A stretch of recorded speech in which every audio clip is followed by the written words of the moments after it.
Peace and Pan-Africanism, peace and Pan-Africanism. Peace and Pan-Africanism, peace and Pan-Africanism. This is your big brother, Ifatunde. First of all, I want to say rest in peace to Bill Russell. Peace and Pan-Africanism to Bill Russell. Rest in peace, condolences to his friends and family. In my opinion, Bill Russell was the last of the racially conscious basketball players when he took that stand as a player and refused to play in that city where he could not stay in the white hotel or eat at the white restaurant. Now, I understand that he has been snow bunnied 3 out of 4 marriages. I understand that he has been snow bunnied 3 out of 4 marriages. The first wife was black. The subsequent 3 wives were all snow bunnies. Be that as it may, I don't believe in throwing out the baby with the bathwater. Be that as it may, I don't believe in throwing out the baby with the bathwater. I still will commend Bill Russell on a stellar career, an unmatched career, an unequaled career.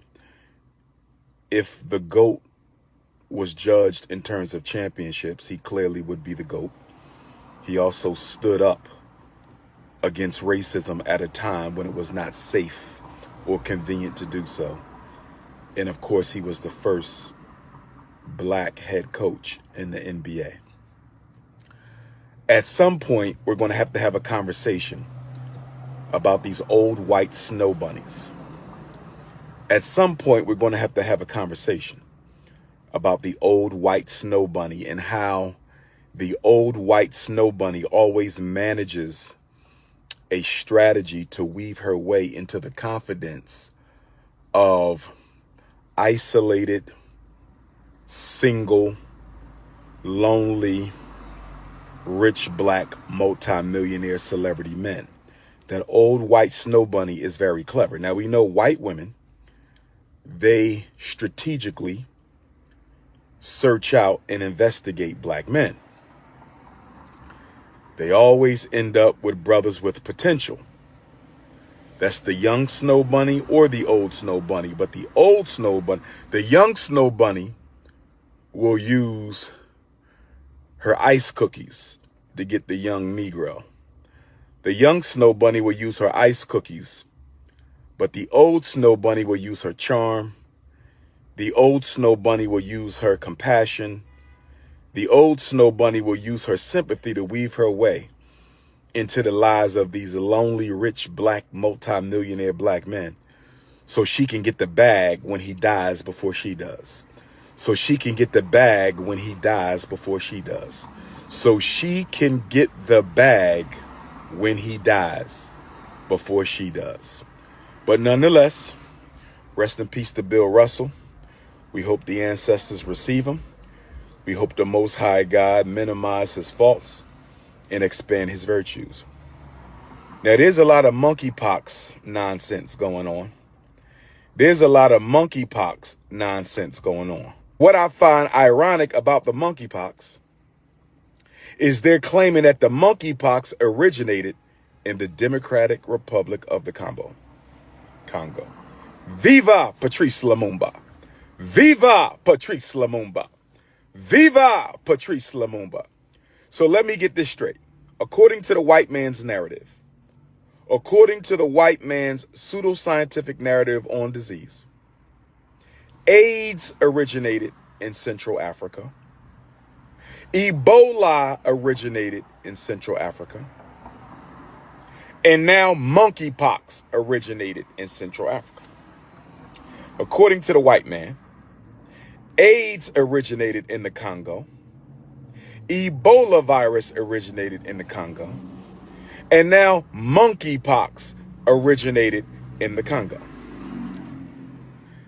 Is it a coincidence or a conspiracy that all 3 of these killer diseases allegedly originated in the richest piece of land on the face of the earth? Is it a coincidence or a conspiracy that AIDS, Ebola, and monkey virus all originated in the land with the most richest and abundant mineral content on the face of the earth? We already know that the Congo is one of the world's largest producers of diamonds. We already know the Congo is one of the world's largest producers of uranium. We already know that the Congo is one of the world's largest producers of gold.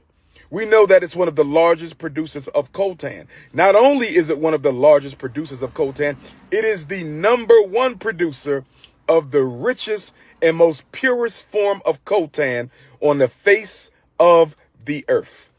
And so the place where the white man gets all his military minerals from.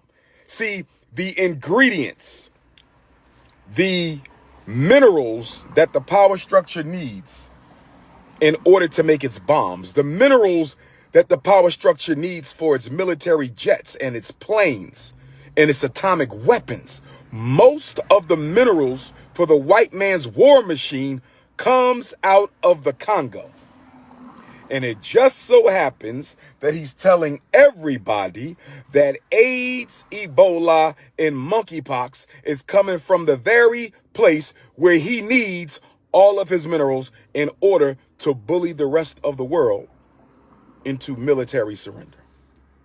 Brothers and sisters, if you can't read through this, brothers and sisters, if you can't read through this, brothers and sisters, if you can't understand, overstand, and understand this scam, if you can't understand, overstand, and understand this scam, if you can't recognize this propaganda, Lord have mercy, your political IQ must be on super stupid. Your political IQ must be on super stupid. We are in the Congo raping it raw. We are in the Congo raping it rich. We are in the Congo stealing the last drop of uranium, coltan, diamond, iron ore, and everything else we can get. And to keep black people away from the Congo, we're going to tell them that coming here will lead to your premature death. We're going to scare Negroes away from Central Africa by telling them this is where you get monkeypox, by telling them this is where you get AIDS, by telling them this is where you get Ebola. And we know black people believe anything white people say. We know black people believe anything white people say. We know black people believe anything that white people say. So we're going to terrify Negroes into staying away from the Congo so we don't have no competition for our mineral theft. We're going to scare Negroes into staying away from the Congo so we don't have no competition for our rape of the diamonds. We're going to scare Negroes into staying away from the Congo so we don't have any competition for our rape of the uranium in the coltan. Brothers and sisters, come on now. Brothers and sisters, come on now. Brothers and sisters, come on now. You're listening to the most relevant and requested black scholar in the world. You're listening to the most relevant and requested black scholar in the world. You're listening to the most relevant and requested black scholar in the world, the Prince of Pan-Africanism, Intercontinental Ifatunde himself. Hit the Cash App, $FDMG School. Hit the Cash App, $FDMG School. Hit the Cash App, $FDMG School. Hit the Cash App, $FDMG School. Now, I just read an article that Belgium is going to return Prime Minister Patrice Lumumba's tooth after, let's see, 61 to 71, 71 to 81, 81 to 91, 91 to 01, 01 to 11, 11 to 21, 61 years. Patrice Lumumba was murdered in 1961, and it has been 61 years as of today. Patrice Lumumba was murdered in 1961, and it has been 61 years. And the Belgian colony, the government of Belgium is going to return. That is correct, Danielle Combs. Please make a donation. That is correct, Sister Danielle Combs. Please make a donation. $FDMG School. Or hit your PayPal, paypal.me/FDMG Academy. Hit your PayPal, paypal.me/FDMG Academy. So Patrice Lumumba was murdered in 1961. It's been 61 years, and now they want to give his tooth back. Is that some form of reparations? And now they want to give his tooth back. Is that some form of reparations? And now they want to give his tooth back. Is that some form of reparations? I hope my brothers and sisters in the Congo not falling for that. Yes, his family is entitled to have that man's tooth back. Yes, his family is entitled to having that man's tooth back. But that has nothing to do with the reparations package that Belgium owes our Congolese brothers and sisters. That has nothing to do with the reparations package that Belgium owes our Congolese brothers and sisters. See, this is one of the reasons why I am an advocate of a unified reparations front across the globe. This is why I am an advocate of a unified reparations front, a global African unified reparations front. That's what I'm for. I don't like the tribal approach to reparations. The tribal approach is a setup for disaster. The tribal approach is a recipe for failure, because we know that the pale man is a master of divide and conquer, separate and rule. We know that the pale man is a master of divide and conquer, separate and rule. So the pale man would prefer Africa do their own. The pale man would prefer Caribbean do your own. The pale man would prefer South America do your own. The pale man would prefer Black North America do your own. The pale man would prefer Central American Africans do your own reparations, because if you do it that way, he can wiggle his way out of full accountability. He wants a tribalized reparations agenda. He wants a tribalized reparations agenda. And what he's going to do is he's going to negotiate with the community that's putting forth the weakest demand package. He's going to negotiate a reparation. He's looking for who's going to bring him the easiest package to satisfy. I'm going to tell you what the white man going to do. He's going to look who's going to give him the easiest out for their reparations package. He's going to look and see what the Caribbeans want. He's going to look and see what the South American Africans want. He's going to look and see what the Caribbean Africans want. He's going to look and see what the continental Africans want. He's going to look and see what the Australian Africans want. He's going to look and see what the Central American Africans want. He's going to look and see what the American Africans want. He's going to find the weakest package. After he negotiates the weakest package, he's then going to go to all the other groups and say, listen, this group of Africans only wanted this. And since we have already established a precedent by settling the reparations complaint by the weakest group, all of the rest of you are going to have to settle for a percentage of what we gave the weakest group. Because this is the protocol that we have established. This is the standard that we have established. And since this is the standard that we have established, whether you like it or not, we agree with the package that this group of Africans put forward. And because we agree with this group, all the rest of you are going to have to fall in line with this group, or you're not going to get nothing at all. I promise you, read my lips.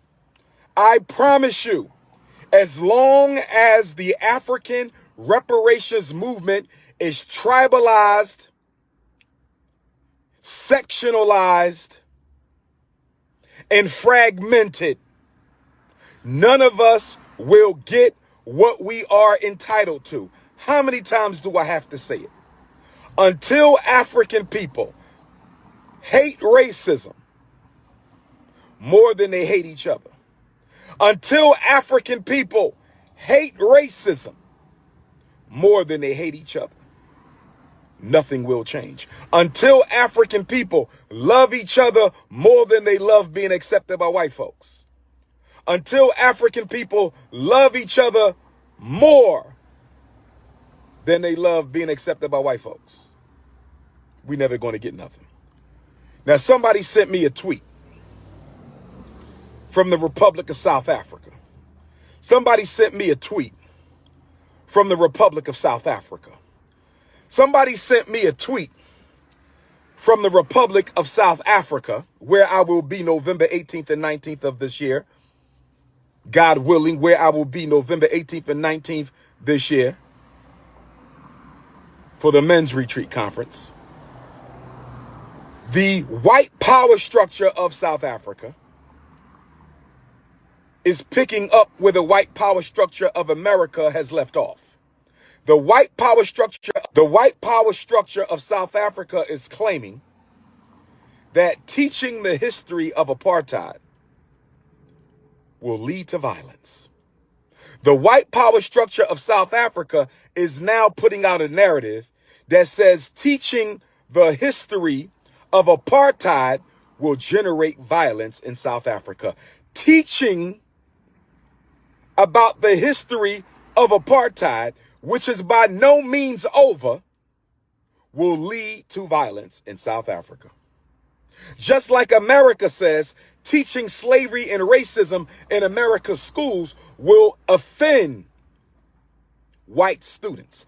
Teaching about the enslavement of Africans and slavery in America will offend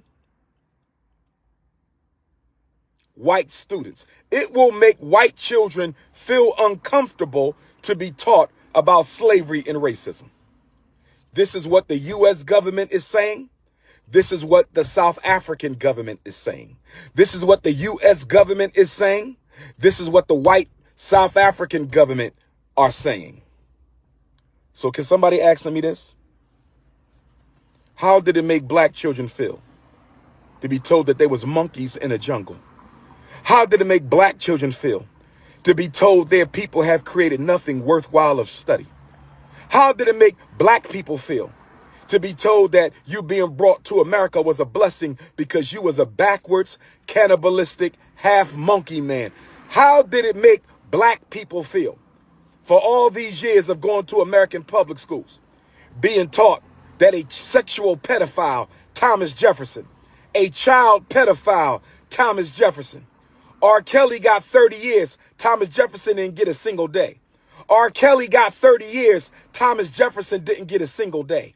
R. Kelly got 30 years, Thomas Jefferson didn't get a single day, and Elvis Presley married a 14-year-old. He didn't get a single day either.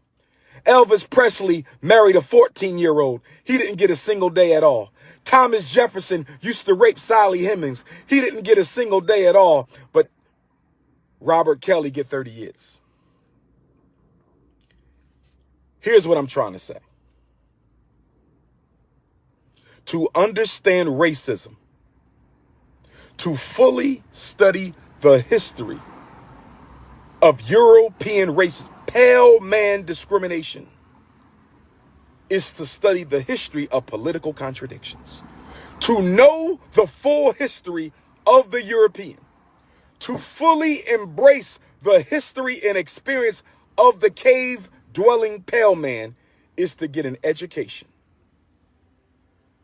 in the policy of contradictions.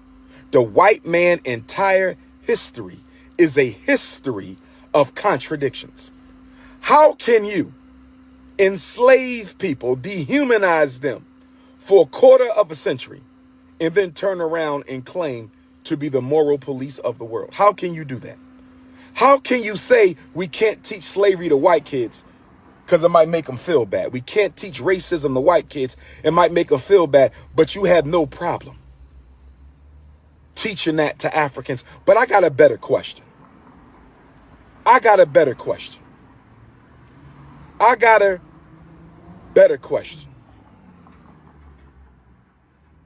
Let me see what this coon talking about. I might got to block him.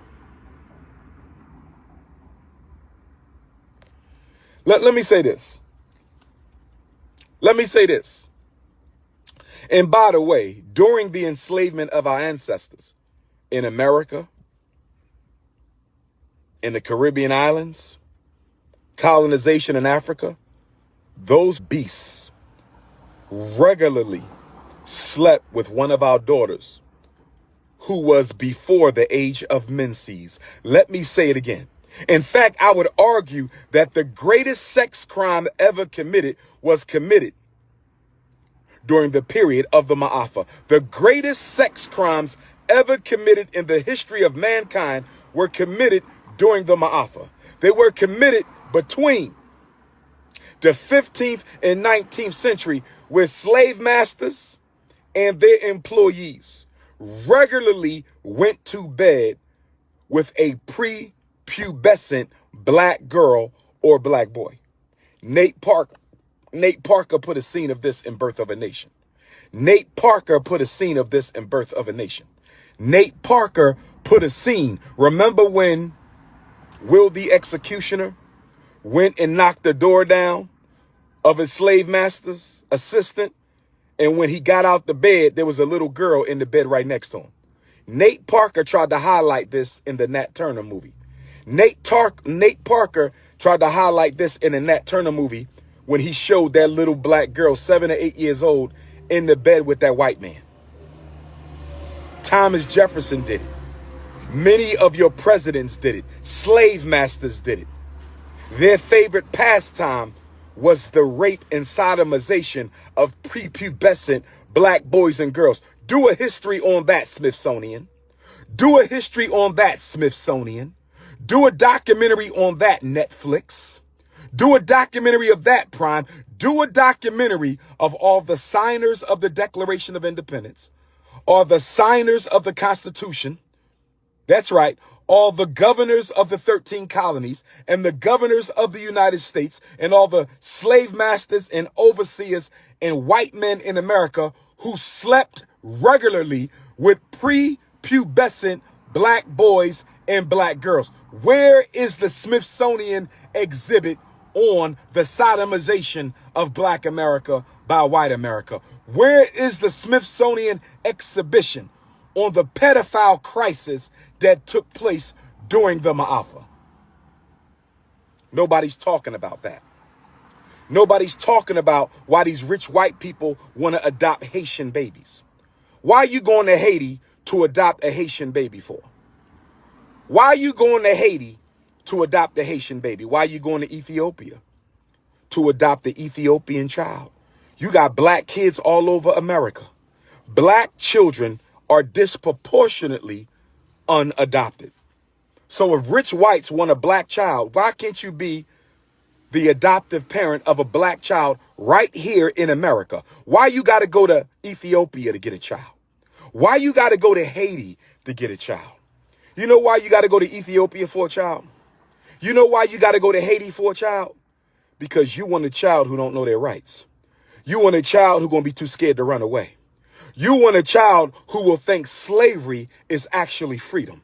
You want a child who will keep quiet because the material abundance that you are exposing them to is better than anything they ever had in their previous homeland. So you know they're not going to speak up. You know they're not going to run away. That's right. You're not adopting these children because you care about them. You ain't never done nothing for Africa.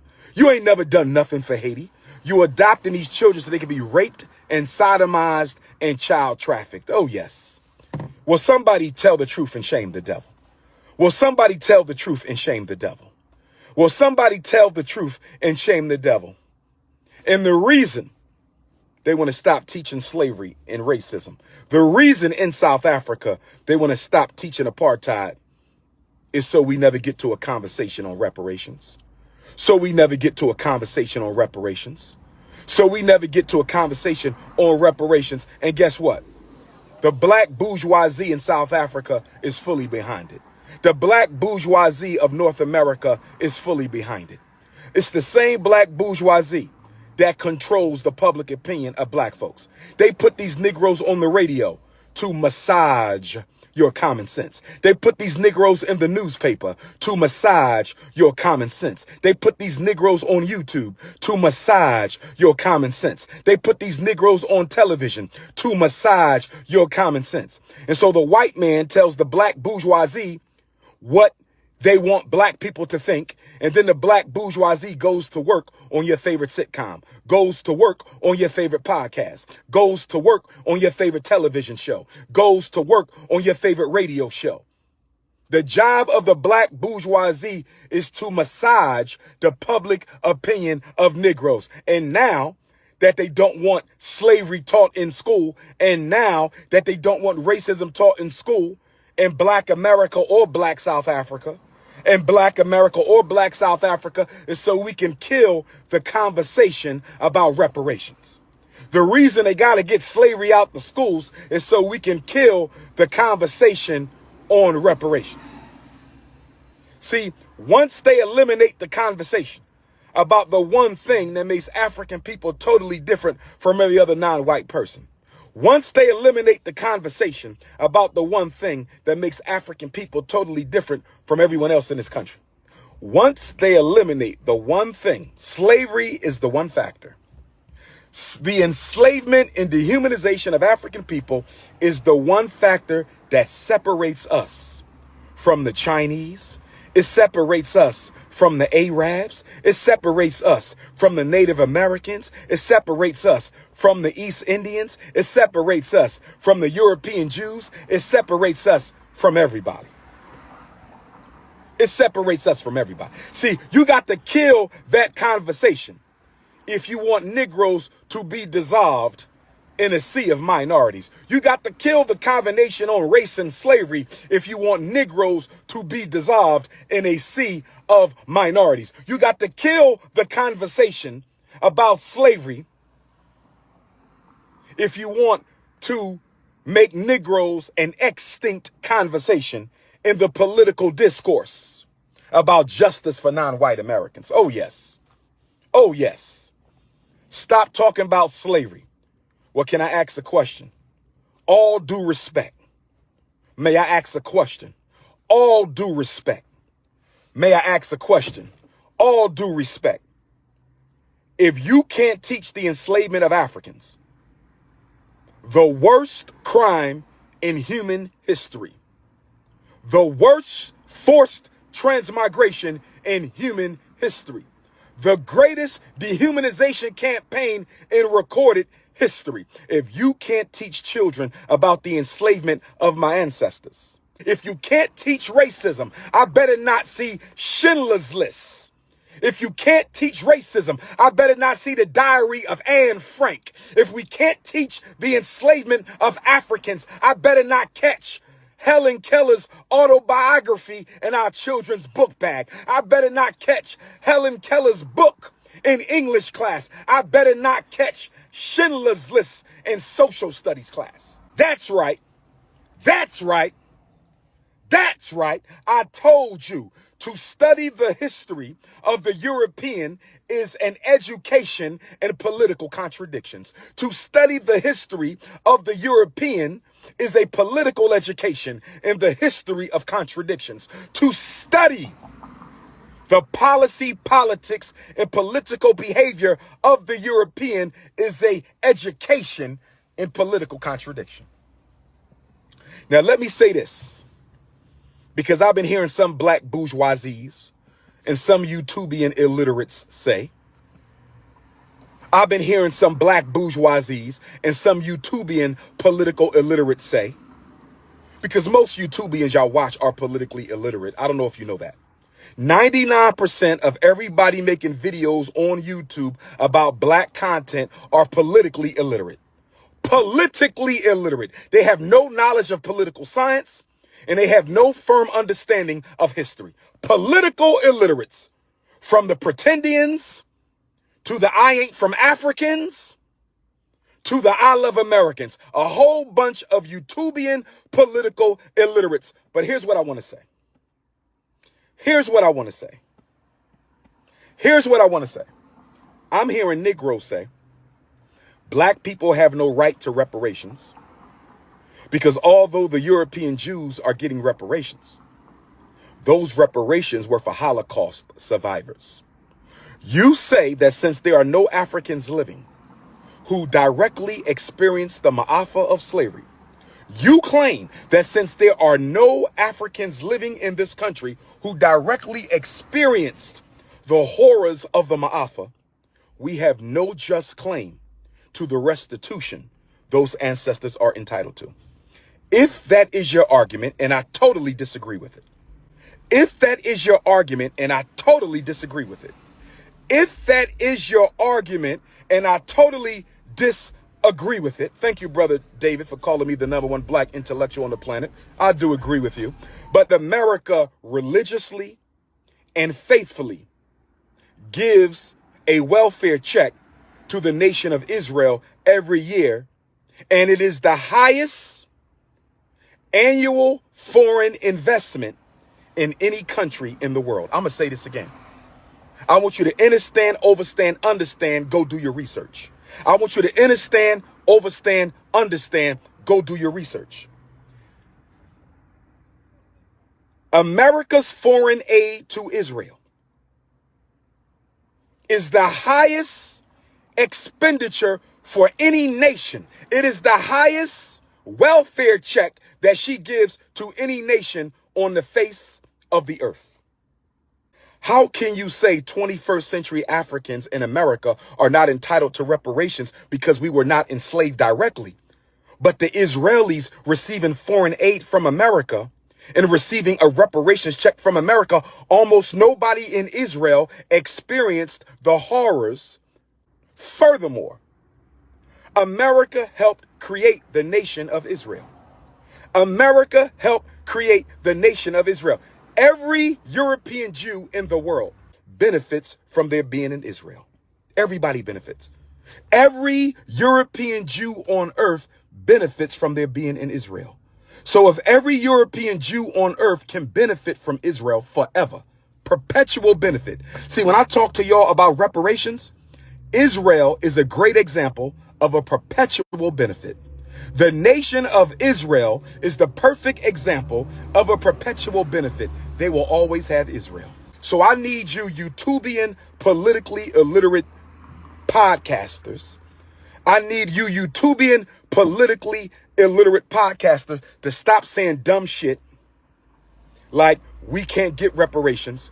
And as African people, we get reparations for African people, not as slavery survivors. That's right. What you do to a people, you do to every member of their race. What you do to a family, you do to every member of their race. The psychological trauma was passed down to me. The political dysfunction was passed down to me. The economic devastation was passed down to me. The pseudo-scientific badge of inferiority was passed down to me. Every single thing my enslaved ancestors went through, I go through today, right now. It may look a little different. It may be presented a little different. It may manifest itself a little differently. But guess what? For those who have a third eye open, you can see the slave chains just as clear. You can see the chains around our brain. You can see the chains around our community. You can see the chains around our opportunity. You can see the chains around our public schools. You can see the chains around the institutions and our community. Whatever they did back then, they do it right now. So don't tell me you don't get reparations unless you was enslaved. Brothers and sisters, hit your Cash App and help us raise money for the festival. I want to see everybody on Saturday, September the 10th, Ifatunde Avenue. I want to see everybody on Saturday, September the 10th, Ifatunde Avenue. I want to see everybody on Saturday, September the 10th, Ifatunde Avenue. I want to see everybody on Saturday, September the 10th, Ifatunde Avenue. Send a donation to the school, brothers and sisters. I want everybody who claims to be a supporter of DR.UMAR, and I want everybody who claims to be a supporter of FDMG. I want everybody who claims to be a supporter of DR.UMAR and everybody who claims to be a supporter of FDMG to go to $FDMG school and make a $100 donation. Go to $FDMG school and make a $100 donation. Go to $FDMG school and make a $100 donation. Go to your PayPal, FDMG Academy, make a $100 donation. Go to your paypal.me/FDMG Academy. Go to your paypal.me/FDMG Academy and make the donation. November the 19th, I will celebrate 11 years of being Ifatunde Oguntade in South Africa with my South African brothers and sisters. Hit the Cash App. Hit the Cash App for the shockumentary, $DrUmarJohnson. Hit the Cash App for the shockumentary, $DrUmarJohnson. Hit your Zelle for the shockumentary, 215-989-9858. Hit your Zelle for the shockumentary, 215-989-9858. This is the Prince of Pan-Africanism.